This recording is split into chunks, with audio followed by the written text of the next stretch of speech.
So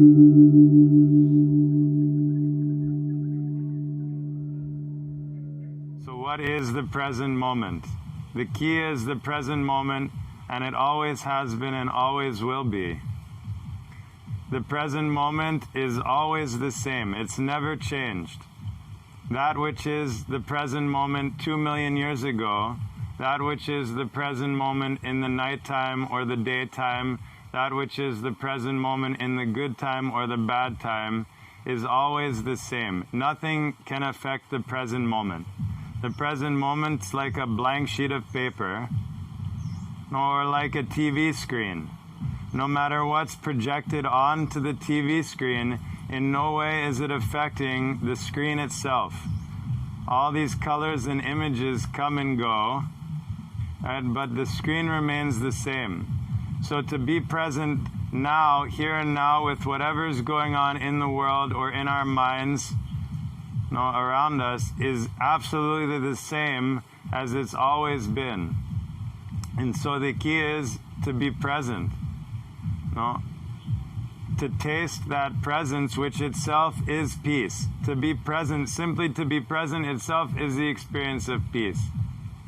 Simply to be present itself is the experience of happiness.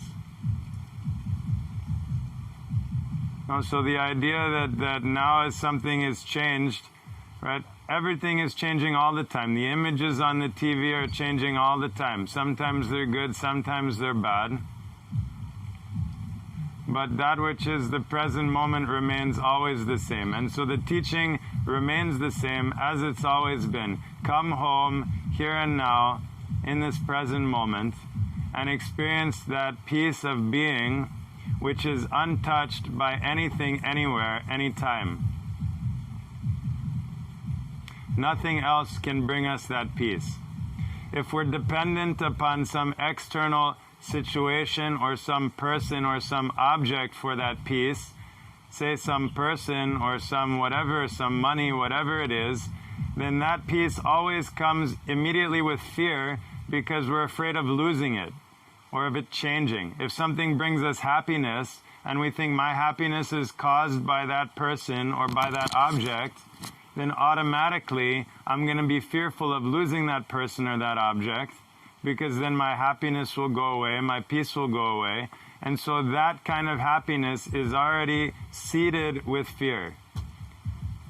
But the real happiness and real peace means for no reason at all, for absolutely no reason at all, to smile, to laugh.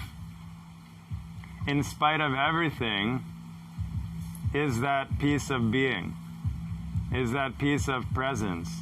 And so the key is the same as it's always been, to train ourselves to remain present, even just for a few seconds. And little by little, that presence, that nectar or that bliss, the sweetness of being present, even just a drop of that sweetness will change our whole life, will change our whole flow, our whole way of being.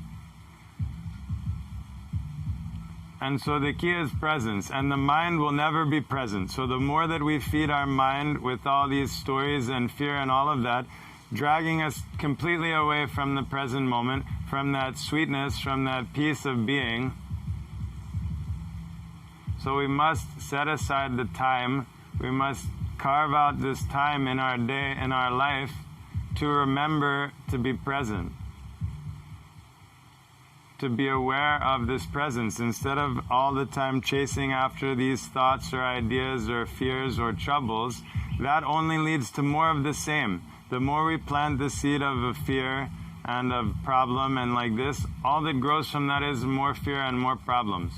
What we need is to plant the seed of presence in our life, in our day, throughout our day.